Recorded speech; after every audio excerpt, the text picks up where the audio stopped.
everybody. Welcome to Ha Ha Storytime.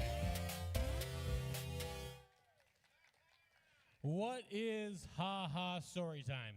You are asking yourselves. I ask myself every morning. Ha Ha Storytime is a game show in which 5 creatives compete for my heart. I am Sonic the Hedgehog. Please clap. Today is a very special day as it is 9/9/25, and do you know what that means? On 9/9/99, the Dreamcast was born. Oh, what are you doing? Get out of here. Get out of here, kid. Kids, get off the stage. Get out of here. On 9/9/99, the Dreamcast was born. But not only that, was Devin Bonnee born. Devin Bonnee, 2-time champion of Ha Ha Storytime? 2-time champion? Yes. We're going to do this a little bit differently today. I normally have a wheel in which the authors spin to determine their obstacle. Not today. Today, everybody has a gift. Get off that goddamn computer. We are going, every contestant is going to get a gift in which they determine their obstacle. But before that, I think Devin Bonnee has a special gift for all of us on his own birthday. How old are you, 45? 35. 35 years old. Get up here, Devin.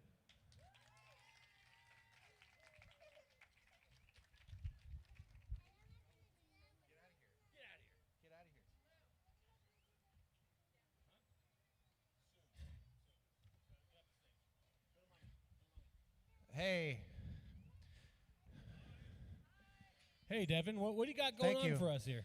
Okay, so I know that it's my birthday and that it's baby Dreamcast's birthday, but I did want to give you a gift.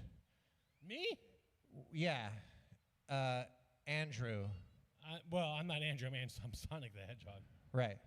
It's weird because you do look like Andrew, but I get that. Okay, so yeah, I thought maybe a theme song would be good that you could play before every show. Okay, I'm excited to hear it.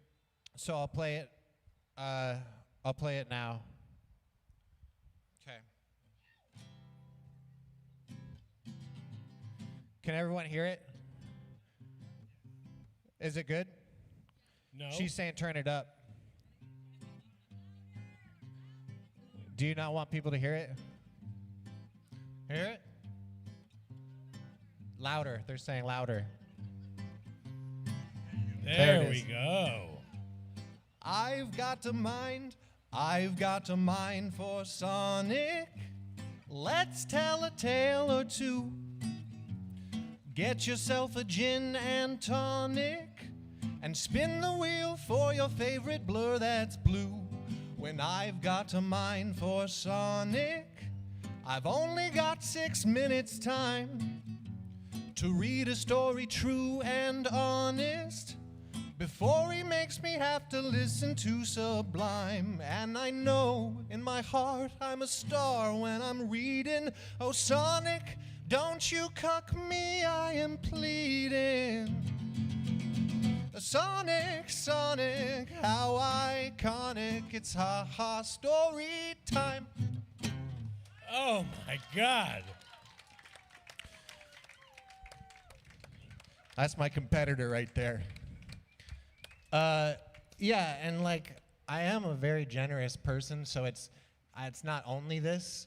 I thought it would be nice to have some interstitial moments for you to play in between songs, in between acts, on Instagram, something like that. So the other night I was sitting in my bed and 3 completely original ideas, melodies came to me that aren't influenced by anything whatsoever other than my own imagination. And so if you want to go ahead and play the first one. Sure, yeah, of course. Interstitial. Completely original melody. Original melodies. Story time with Sonic the Hedgehog.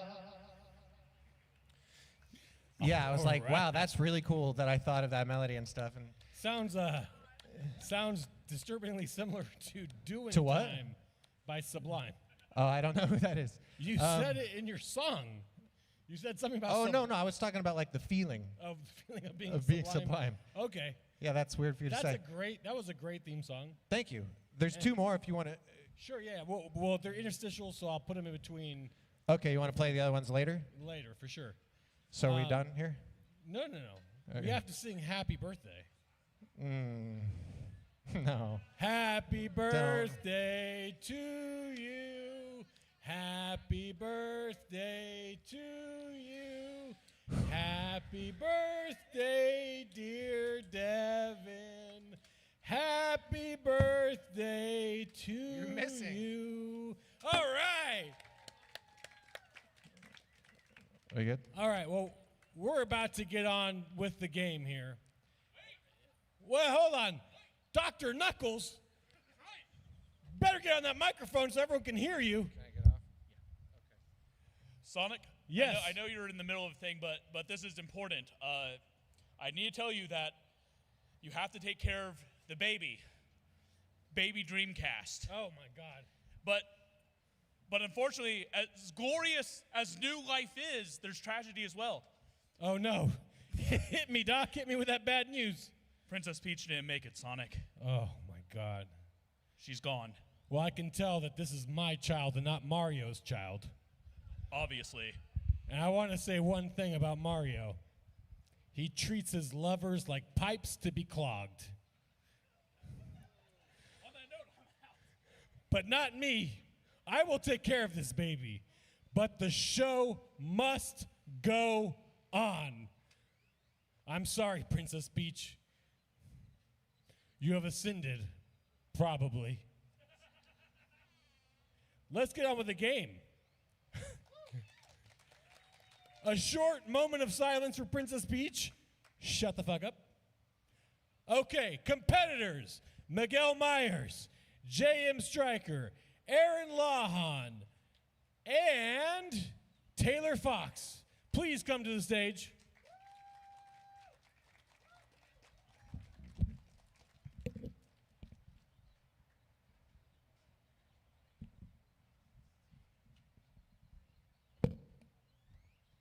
I really don't know what I'm going to do, guys. Princess Peach, my lover, died. Just stand right there. Right there. On my person are 4 numbers. You will throw this hot dog at these 4 numbers. These numbers correspond to bags you will open, not necessarily the reading order in which you will read. I want you to stand where Aaron Lawhon is standing. If I catch it in my mouth, you can choose which bag you pick. Open your mouth.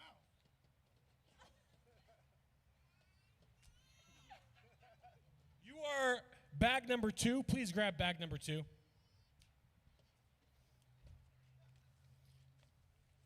J.M. Stryker, gonna strike hard.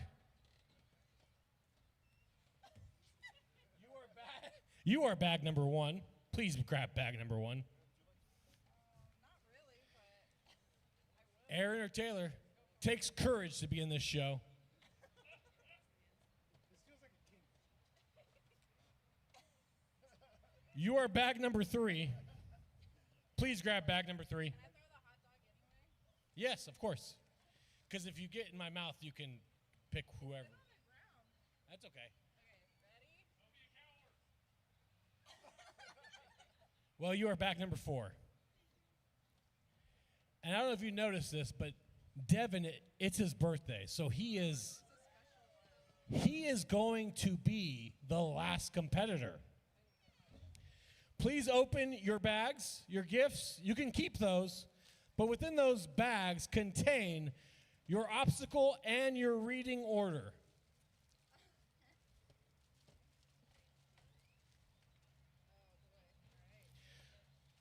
What you got, Taylor? I'm number 1. Number 1, what's your obstacle? It might A mighty wind. A mighty wind. Taylor's first.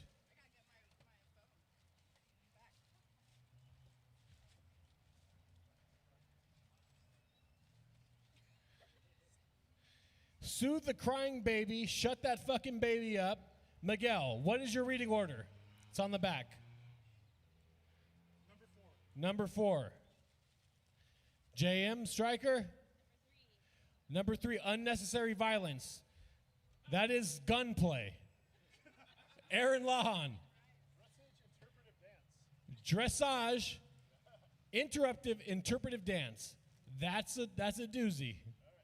And what order are you? Number 2? Okay. Well, give it up for Taylor Fox, everybody.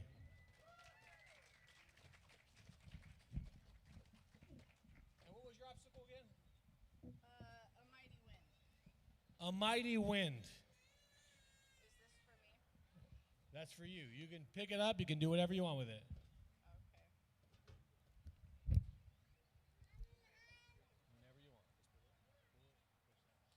I'm very glad I wrote something short.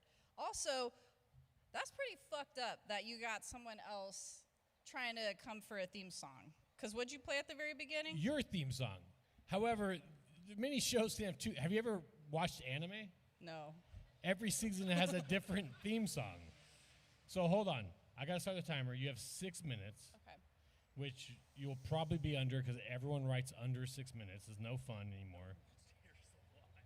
That is why we have this obstacle, which I have encouraged Dr. Knuckles to be aggressive Okay. on. Okay. Are you ready? Yes. Let's do this. Okay. Hello, everyone. My name is Taylor. My pronouns are she, her. Since it's like birthday themed, I wrote a birthday poem. You ready? Yeah! It's called The Baby Who Lost His Way, based on a true story. My tummy feels funny and my back kind of hurts. Sat on the toilet and made a few squirts. Went back to bed to rest for the night, but something inside me didn't feel quite right. There are those cramps again. Could this be it? The night that I meet him, my new little kid? I tell my husband, then my mom and dad. I'm getting excited. Labor can't be that bad, could it? 5 minutes later, I'm on my knees, shaking. Nobody told me my legs would be aching. I'm breathing and calm. Get into the car. It's a 6-minute drive to the ER. You can A go in the front, Dr. contraction Knuckles. ends, excuse me? You can go in front of her, Dr. Knuckles. I was trying to be less disruptive. Do it. A contraction ends and another begins without any pause. Is this how it happens? We arrive and I'm wheeled down the hall in a hurry. Just breathe. Just breathe. Don't worry. Fix my hair. Do it this way. Thank you. A nurse jams her hand up my baby train station, checking to see what's up with dilation. 1 centimeter, she says. Are you fucking serious? Get that goddamn epidural before I go delirious. By the way, that costs almost $3,000 out of pocket, and I just made the last payment September 1st. Yeah, all right. Things are calm now since I can't feel. They brought my husband a menu to order a meal. What should I get, he asks. No idea. He orders himself a chicken quesadilla. After he eats, they decide to break my water. Then everything changes. My son starts his slaughter. Never felt pain like it then or since. I try not to yell, but I moan and wince. The pain isn't stopping, I manage to cry. Just press that button to up your med supply. I'm writhing and wailing. What the fuck's going on? Turns out my son got lost on his way being born. The old-fashioned way down the vagina chute was apparently not his preferred route. Instead, he saw a window and stuck his hand through it. The problem was this window was in the wall of my uterus. The doctor cut me open and took out my dude, perfect and healthy and a little confused. And we were too. He turned out to be blonde. But once the shock wore off, we were, of course, quite fond. Anyway, that's the story of my son's birthday. Sonic, would you please let Sublime play? Sure. However, because of copyright strikes, I cannot play Sublime. Well, let's just sing it. I will do something else. Okay. I'm just an eel, unfulfilled and wet. I'm just an eel, slowly getting fat. I'm just an eel, unfulfilled. Thank you, Dr. Knuckles. Please take the cadaver of my wife to the funeral home. Yes, sir. Thank you. Taylor Fox, everyone give it up for Taylor Fox. Remember, you will be voting for who wins by your applause. Who got number 2? Because I did not keep track. Aaron Lawhon. Aaron, what is your obstacle? Dressage and interpretive dance. You've got a doozy, my friend.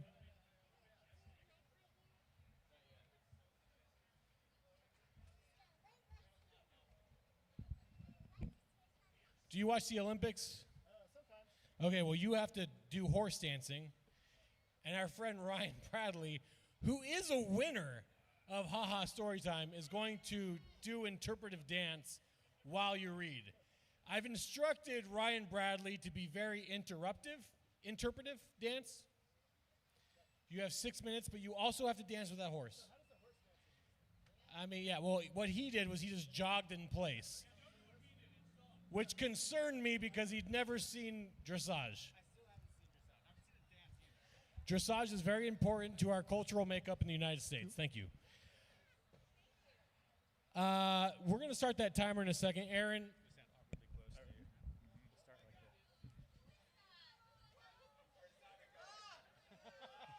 I am not Andrew Hilbert. I am not Andrew Hilbert. Okay, Aaron, what do you do for a living, Aaron? I am a professor at ACC. Yeah, it's pretty cool. Teaching America's youth. Yes, and the old ones too. Some old people. But let me start this timer, and I'll tell you when you're ready to roll, Aaron. Mind if I set up the story a little bit? No, yeah.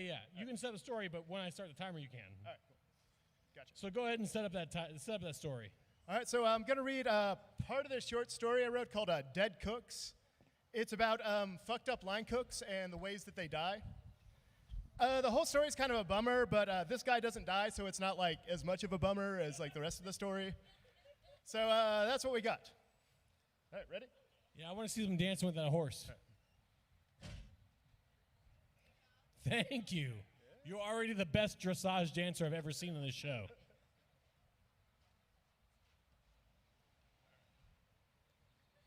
The timer is rolling, my friend. Well, this is the story. It was just a dance. Let's hear it. All right, so Corey didn't die, but for a while we thought he was dead. He was a short man with big eyes, horse teeth, and long, tangled hair. Fast and fun at work, but moody. We knew him from the diner off Lamar. He left the diner to take a job at a place off Congress, but it didn't work out, and nobody heard where he went after that. That's when a rumor started that Corey drank himself to death in Barcelona. It made sense. You remember Corey talking about Spain and wanting to go, and you knew how the guy drank, so death in Spain seemed like a reasonable way for Corey to die. It was sad, but romantic. You imagine him curled up on cobblestones beneath a statue in some medieval plaza, wasting away under a sky of Spanish stars as he raised a bottle for his final pull. There were worse ways to go. We poured drinks out for another fallen comrade. He really was dead for a few months, and we felt his ghost wafting in the air every Wednesday when we ran the stuffed trout special that Corey had designed. But soon our morning passed, except for the heaviness that hangs over everything. So when you saw him board the 331 while you were on your way to buy weed, it was as if existence had turned on a point and pressed you into another dimension. This guy had the same bug eyes, horse teeth, and tangled hair, but you couldn't believe this man was Corey. You assumed instead that your memory must have gone haywire. The face pegged to Corey in your mind must be wrong and couldn't belong to the person laughing with the bus driver. You tried to look away before this uncanny stranger noticed you staring, but he nodded in your direction. You weren't sure to nod back, but he made eye contact and came and sat next to you. It really was Corey. He was alive. Again, you felt like you were in an ocean, sliding down an endless wave. Or maybe he wasn't alive. This was the ghost bus. You were dead with Corey in purgatory, forever on your way to buy weed. Hot panic, dry and hoarse, scratched through your throat. But that settled down, and you began to accept your afterlife when Corey spoke. Are you all right, man? The floating pieces of the world drifted into place. You said you were fine except for a hangover and played it cool like Corey had never been dead. Seeing those big teeth and baggy eyes back in the world made you smile. You told him he looked good, and he did, considering he wasn't a bag of ash or rotting bones or anything. He had been working at a food truck off South First, saving money for a car. But if Corey was alive, who was in Spain? Did somebody else die? And did whoever started the rumor get the names mixed up? You couldn't think of anybody who'd been missing, but line cooks come and go. Anyone could be dead in Spain. You shook off those questions in the vertigo of the encounter and made small talk. The bus stopped in front of your dealer's house, and you invited Corey out to drinks later. You didn't tell anyone you'd seen Corey, so when he sat down at the bench at the greasy picnic table behind the 04 lounge, it became the ghost patio. And we were all dead for a hot minute. We tried to play it cool, like nobody had come back to life. But after a few drinks, it got to be too much. We broke down and told Corey he was dead, and how the trout made us sad. He laughed his ass off. We bought him shots to celebrate Corey's resurrection, but as the shots sank in, something changed in Corey's face. His smile dropped into a low scowl, and his bug eyes narrowed to two beaded bags. Wait a minute, he said with a long slur. Y'all thought I was dead, right? We laughed and told him it was all right, but his mouth hung open like he bit something nasty.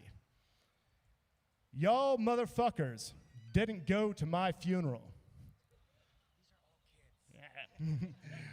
We told him it was his fault for not inviting us, but the booze had him. He slammed his hands on the table and stood up, closed his eyes, and wobbled as if floating between worlds. He slowly opened his eyes, which somehow looked clear and sober. If y'all thought I was dead, then why didn't any of you motherfuckers look for a memorial or an obituary or anything? Nobody cared enough to find out. Corey no longer slurred his words. He stood straight and steady. Not a motherfucking one of you tried to contact my family or anything. Y'all don't give a fuck. His brown face went pale, and his eyelids fell back to a squint. The waves of intoxication he'd been holding back ran over the levee. He stumbled forward, then back. As he turned to leave, he tripped over the edge of a wooden deck and fell to his knees. You went to him and took his arm to help him up. There we go. But he shook you off and stood on his own. Corey looked like he could vomit as he smiled and you smiled and tried to calm him down. He told you to go fuck yourself as he stumbled across the patio into the bar, and you were ready to let him fuck right off. But then you felt sorry for him and worried, so you followed him through the 04 lounge, passed through the sweat of crowded bodies, and found Corey in front of the bartender closing his tab. The bartender set down 2 shots, and Corey signed off. You tried again to cheer him up, to convince him to stay as he threw back 1 shot, then the other. He winced and belched while the booze settled, then mumbled something you couldn't understand. He stumbled along the wall to the door. It was pointless to try to stop him. Corey knew as well as anyone there were no funerals. Either there was no money or the family took the body somewhere else. But he got pissy when he drank, so it was best to let him have his tantrum. Someone found Corey unconscious on the sidewalk around the corner and called an ambulance. Corey still didn't die, but he was pissed about the ambulance. That's a $1,500 taxi. Aaron, give it up for Aaron Lawhon. He got sublimed in a very non-sublime way. This is my favorite Sublime song. Give it up for Aaron Lawhon. That was way more distracting than I hoped it would be. Okay, I want to tell everyone here, there are books for sale, there are comics. You can get this t-shirt if you're extra large. There's comics, books, all that kind of stuff for sale. I also want to tell you, you need to tip your bartenders over here. They're very good at their job. Please give it up for them. We've got Pinot Noir for $5 a glass, $20 a bottle. Very, very, very good deals here. This is Jesse. Give it up for Jesse, everybody. Who is number 3? J.M. Stryker. Give it up for J.M. Stryker. Oh, no. This is a bee dinosaur. Hey, J.M. Hey, How do you do? I am good. You're good? What's your obstacle, by the way? It is unnecessary violence. Unnecessary violence. That means our sound person is going to be shooting Nerf bullets at you. Delightful. You are welcome to use the. Hey, Doctor Knuckles, where is the wind blower? You are welcome to use this as defense. That is going to super distract me. That's the point. You know. All right. We Here we got go. 6 minutes here, JM. Thank you for being here. JM is also a past winner of Haha Storytime. Give it up. But now the timer has started. All right. Like many Texas roads, it had seen more than its fair share of accidents, but it didn't like to take all the blame for that. It felt instinctively that it was a marvel of modern engineering, and the public was damn lucky there hadn't been more accidents in this particular spot. It knew that it was due to its clever design. Its median funneled cars into single place where they could make a left turn to get into the parking lot. Cars from the parking lot could only make a right turn onto the road. Cars turning onto the cars from parking lot could only make a right turn onto the road. Cars turning from either direction only needed to watch the cross traffic passing through the intersection. So what if the visibility from the top of the hill was less than ideal? If asked, the intersection would have pointed out that it wasn't the only exit from the parking lot. There was another one that opened up at the top of the hill, right at the traffic light. The public was more than welcome to use either exit, and if they chose the intersection at the bottom of the hill rather than the one at the light, whose fault was that? Who could say exactly how many accidents the intersection had actually seen? It certainly wouldn't tell. Nobody's perfect, it would probably say, if it could say anything at all. Those accidents weren't its fault, it would point out. People were too reckless. They took risks, sometimes it didn't pay off. The oncoming car was a fraction faster than they predicted it would be, or the light changed sooner than expected. Maybe they were in a hurry and didn't see the other vehicle. None of these things, the intersection was quick to say, were its fault. What could it have done? It was only an inanimate road, after all. The purpose of its existence was to help traffic flow safety. After the asphalt was down, it was up to the drivers to obey the rules of the road. If the powers that be had wanted to, they could have put a light here too. But they hadn't, and the intersection would say that that was just the way of things by fate or design. Erica Walters hadn't really thought about any of this. To her, the intersection was simply the easiest and most street-legal way to get where she wanted to be. The idea of this intersection being dangerous was a distant one, and while she could vaguely remember seeing remnants of headlights and bumpers littering the pavement at times, these traces of disaster had no lasting impact on her. Most of the time, when she thought about the intersection, if she thought about it at all, it was with annoyance. The exit of the parking lot was the last traffic jam of the day, and on a day like the one Erica had just been through, it was the final test of her patience. The crowning inconvenience in a day filled with inconveniences. The car shuffled forward another 2 feet, the taillights of the car in front blaring red into her tired eyes. She squinted, fighting the desire to lay on the horn. It seemed to her that the car at the front of the line was being overly cautious. Normally, she couldn't fault another driver for being cautious, but in this case, and the days she's just had, she was unsympathetic. She rubbed her face. The glow from the long line of taillights had begun to hurt. Mirroring them, the headlights behind Erica's car multiplied in the rearview mirror. It seemed as though the bright, haloing orbs clustering around her were living creatures, pushing in close to her. Beyond them was a darkness that seemed at once frightening and liberating. Finally, the car at the front of the light made the turn. At long last, the traffic moved. It crawled. But the cars moved forward one length at a time before once again coming to a complete stop. At the next car in the line paused the intersection. The halting motion continued one car after another until Erica was third in line.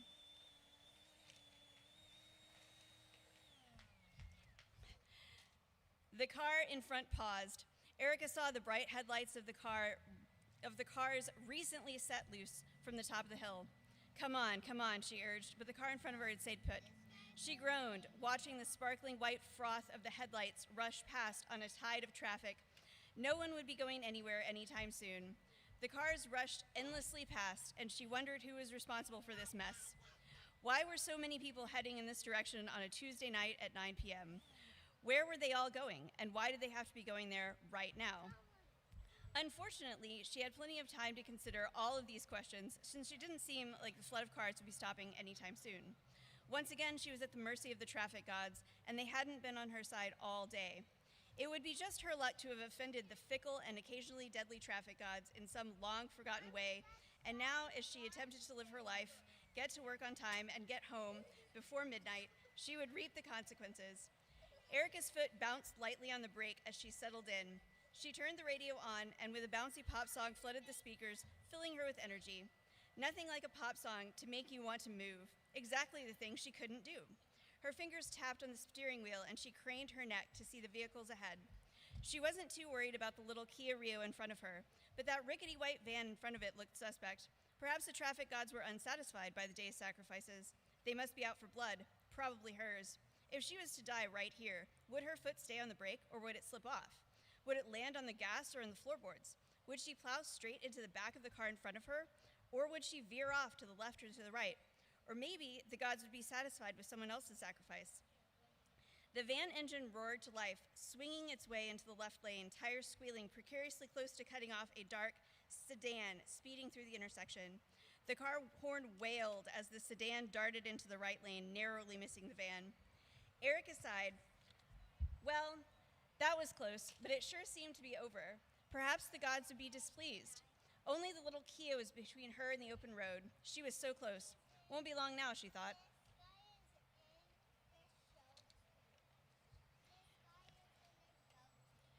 The oncoming traffic kept going. The Kia inched forward. A gap appeared, but the Kia hesitated. Give it up for J.M. Stryker here.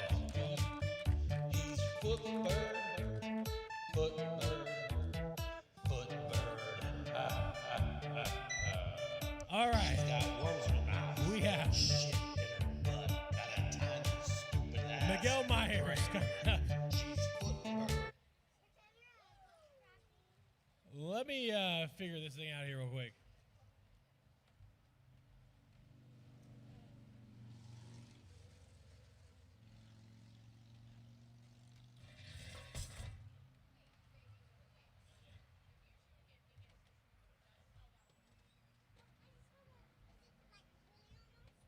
Yeah, in a second. I vote that JM wins automatically because that was rough. He did a great job. That was rough. Hold on. Something's wrong with this video here. I don't think you need to have me on the video anyway. Soothe the crying baby. Let's get this going. Hold on. No. We were all ready. You're the one. Okay. Here you go. Here's the baby. You have soothed the crying baby. When the baby cries, you have to soothe it. And Yeah, I'm I assuming understand. you're going to make the baby cry? I understand you have a story going get on, fucked. right? You have a story? All right. The timer is starting soon. Are you ready, Miguel? Everybody give it up for Miguel Myers. But hold on. How does one soothe the crying? I have 2 dogs. My 6 minutes better not have started.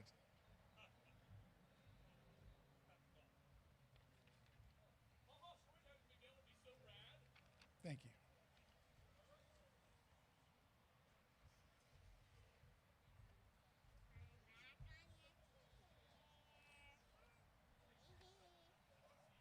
I should have just got started. You don't get started yet. Almost. Hold on. All right, let's do this. Ready? You're going. All right. So 2 days ago, I learned of the existence of a professional guitarist named Buckethead who always has his bucket on his head, recording, performing, appearances, always, like a luchador. That doesn't really pertain to this story. I just thought if I have to know, then you do. Oh, shush, baby, shush. Do you want milk? Oh, does baby want milk? Okay. But no, my story is about a creepy vampire named Smonic. Smonic the creepy vampire. Smonic is the fastest vampire you've ever seen. He's not blue. Oh, that poor baby. Milk. Baby want milk. Okay. He's not blue, though. I'm not sure why, when I said Smonic the vampire, you pictured him blue. He's not. He's green. And he's not a he. She's a she, pig. Stop misgendering Smonic the vampire. I'm sorry. I can't do this. The guy's name is Buckethead. Do you understand what I'm saying? Like, professionally, he's released music for almost 40 years under the name Buckethead, and this is the first time I'm hearing about this. I've gone my whole life not knowing this. What else have I missed, you know? Like, fuck. Sorry. Smonic. We're here to talk about Smonic, the creepy vampire. Get it together. Okay, so what's the story with Smonic? Let's see. So like she's super fast and green and like will just run really fast and bite you and then rings explode out of your ass. I guess I never really played the game. I mean, I don't know too much about her, Smonic that is. I do know a lot about Buckethead now though. Thanks to this fucking 3-day rabbit hole Buckethead bender I've been on.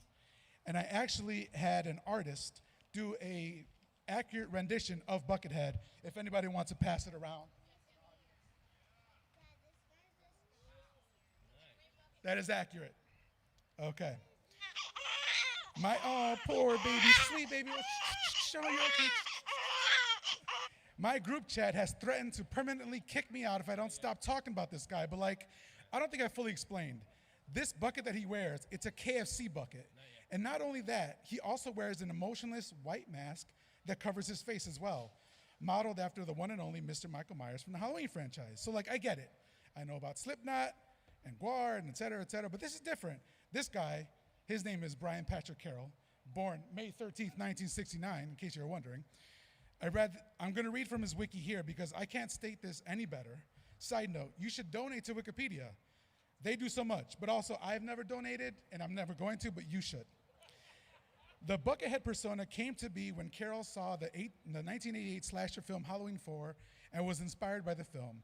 He went out right after seeing it and bought a Michael Myers-like white mask. The bucket idea came later that night while eating chicken. And this is where it got good. This is a quote from the guy. Thank you. I was eating it, and I put the mask on and then the bucket on my head. I went to the mirror and just said, Buckethead. That's Buckethead right there. It was just one of those things. After that, I wanted to be that thing all the time. How fucking cool is that? But what I want to know is it the same bucket? Like, holy fuck, can you imagine the smell? Like dandruff, chicken, grease, sweat, and the underside of a skin fold.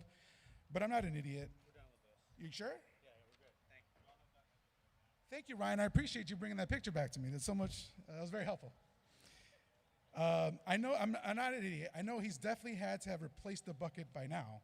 But like, does he have a bucket guy or girl, pig? Are they always KFC buckets? Are they used? Is Mr. Head eating a shit ton of fried chicken? This is a legitimate question since it's been announced that Buckethead has heart problems. Listen, as someone who will probably die of a massive coronary any day now, I'm not saying this lightly. I'm afraid that Buckethead's fried chicken diet may have led to his health problems. And I know what you're thinking. Who cares about some obscure guitar player? And I was thinking the same thing. Then I learned this mother clucker was the lead guitarist for GNR, man, Guns N' Roses, from 2000 to 2004. What the fuck? And he left them because they weren't recording enough for his liking. But he was the guitarist on Chinese Democracy, so take that for a grain of salt. Also in 2004, he said no to Ozzie. No, not the baseball player Ozzie Guillen, who was considered one of the best defensive shortstops of his era, and as manager led the Chicago White Sox to a World Series championship in '05. But Ozzie, check this out. I promise we'll get back to Chronic the Smoking Weasel or whatever, but check this out. From Wiki, again, give them money. I will never give them money. In an interview with Revolver, Ozzie said that he offered to have Buckethead play guitar in his band, but changed his mind after meeting with him. Oh, that poor baby. Oh, that poor baby. You bitch. Here's the bottle. I tried out that Buckethead guy. I met with him and asked him to work with me, but only if he got rid of the fucking bucket. So I came back a bit later, and he's wearing this green fucking Martian hat thing. I said, look, just be yourself. He told me his name was Brian, so I said, that's what I call him. He said, no one calls me Brian except my mother. So Ozzy said, pretend I'm your mom then. I haven't even got out of the room, and I'm already playing fucking mind games with the guy. What happens if one day he's gone and there's a note saying, I've been beamed up? Don't get me wrong, he's a great player. He plays like a motherfucker. Ozzy Osbourne said that. So fuck Ozzy. I'm sorry, I know he just died, but you know what I mean. He was too weird for Ozzy Osbourne. Let that sink in. Sharon! Okay, one final thing, and we'll get back to Smonic the Crazy Zombie. Since 1994, he has released music under the name Death Cube K, which is an anagram for Buckethead.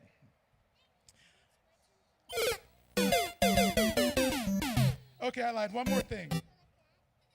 All right, I'm done. So back to Smonic the Crazy Zombie. I can outwit you.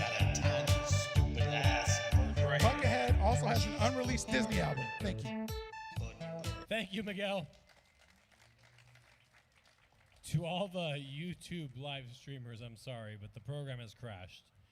However, it is now the time for Devin Bonnee, birthday boy extraordinaire, 46 years old today. Do you have your, open your gift, open your gift. You have a gift, you have to open it. I just want to correct, I'm 35.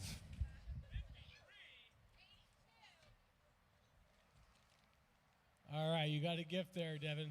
Real, everyone, and I feel like this is crazy.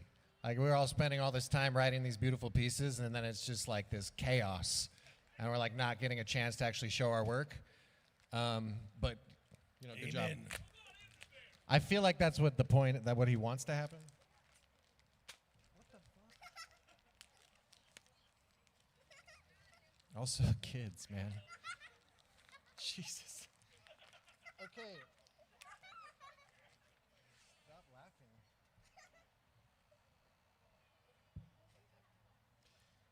Okay. It says,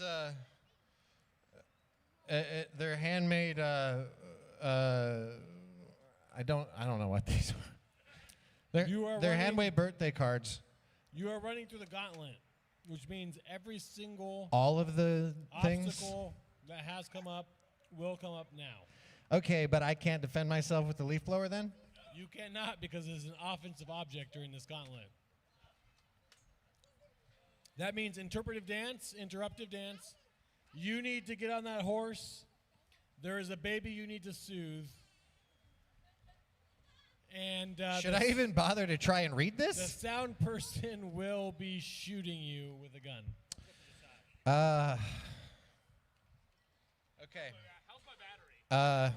And Spent a lot of time on this piece, and Polly, it is your time to shine. All right, the timer has it started. really was. Okay. The timer has started, Devin. Okay. We open on a boy named Pinball. He's in a white room that apparently never ends. He's holding a box, Slater, palm trees, hills, Hollywood. Establishing shot of a decaying apartment complex that used to be a luxury hotel owned by Charlie Chaplin. On some nights, one could hear the ghost of Charlie playing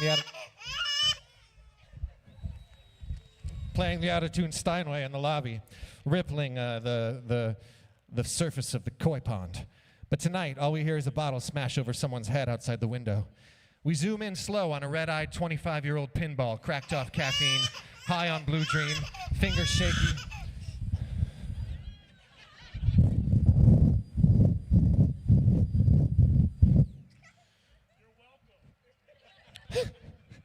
Oh, fuck. All right. Fingers shaky on his controller. Eyes shown shut to a television screen, to a fantasy, the one where he's God, the one where he makes the little blue blur run. Yes, the one where Sonic the Hedgehog obeys his every command. It's an important role because the hog must run. It's a beautiful thing to know about oneself. The hog must run. A single bead of sweat rolls down his brow and into his eye.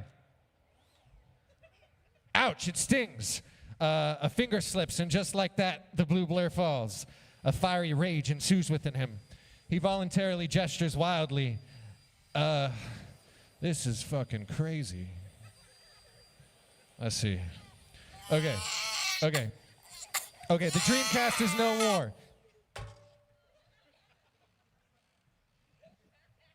He's broken it. It's destroyed. Close up as an envelope slides under his door. It's an eviction notice. He hasn't paid rent in months, but he's been getting away with it because he connected with the landlord once over a detective show. He'd let it slide for a long time, but it's come to an end. So maybe this is it. Maybe he and the blue blur could meet again in the green hill zone in the sky. The door knocks. Shit. Omar, I'm sorry. Look, I'm going to get it to you as soon as But the door opens, and Pinball's blood run cold. Extreme close-up on the eyes of Kyle from Palm Desert. How did you find me, you son of a bitch? Kyle always finds you. A battle ensues. Slow motion, classical music. Pillows are torn apart. Bookshelves are knocked over. Mirrors are shattered. The rest. At the end of it, Kyle and Pinball are both bloody on the ground, wondering where it all went wrong. The smashed Sega Dreamcast lingering in their eye lines. It's gone too far. He can barely speak, but Pinball wheezes out to Kyle.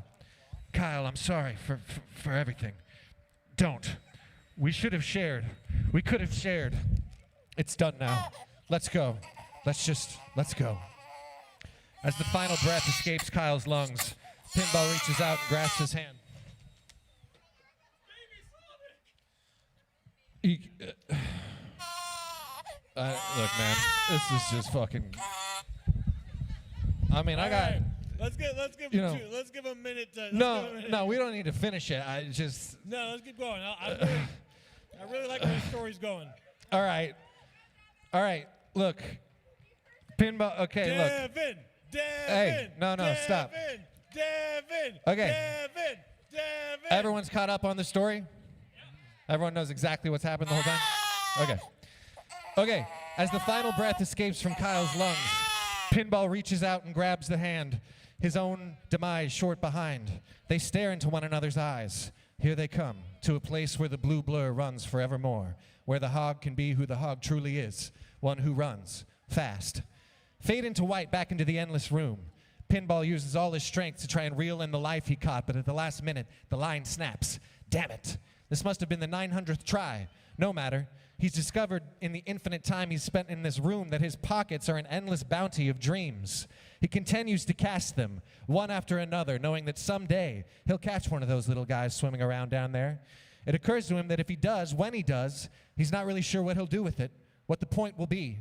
He looks back at the box, at the note that says happy birthday, and a smile forms on his face, followed by a knowing, accepting shrug. Perhaps the point isn't to reel in a life at all, but simply to cast a dream. Has nothing to do with me. Woo! Devin, is that your story? That was like a good portion of it, yeah. Can you summarize it for everyone? No. But what about the interstitials? Oh, shit. Really fucked that up. Yeah, I did. I came up, just for everyone's caught up, I wrote 3 completely original melodies. Story time with Sonic the Hedgehog. Ha ha. Story time. So that was just an original melody that came to me the other night. Well, it's ha story time with Sonic the Hedgehog. Ha ha ha ha ha ha ha ha. Story time. Thank you. Hold on.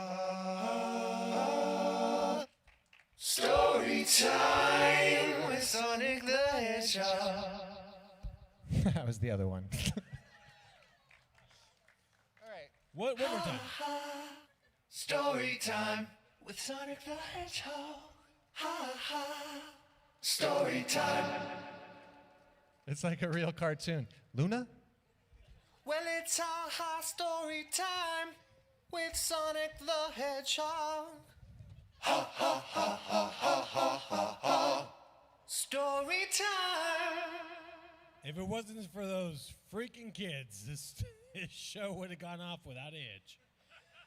But let's have all of the competitors come back on the stage, and we will make them feel really terrible about themselves one last time. Okay. If you thought Aaron Lawhon's story was the best, please give a round of applause. Miguel Myers, J.M. Stryker, Taylor Fox, Devin Bonnee, birthday boy. Well, boy howdy, what can you do? The people have spoken. Story time with Sonic the Hedgehog. It is Devin Bonnee, winner of Haha Storytime. 9 on Baby Dreamcast birthday. 3-time winner, haha, story time. 3-time winner. That was democratic.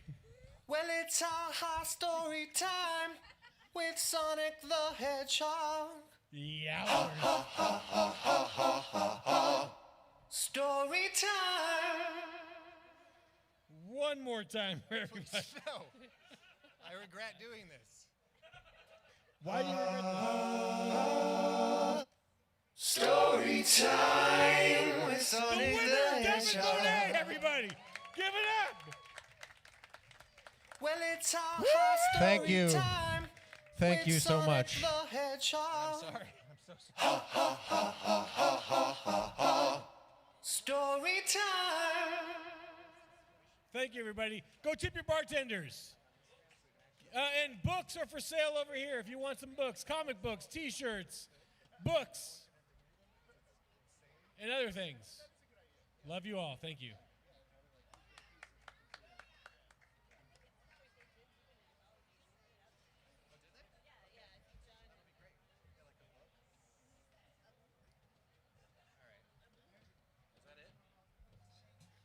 Books. Over here. Go books.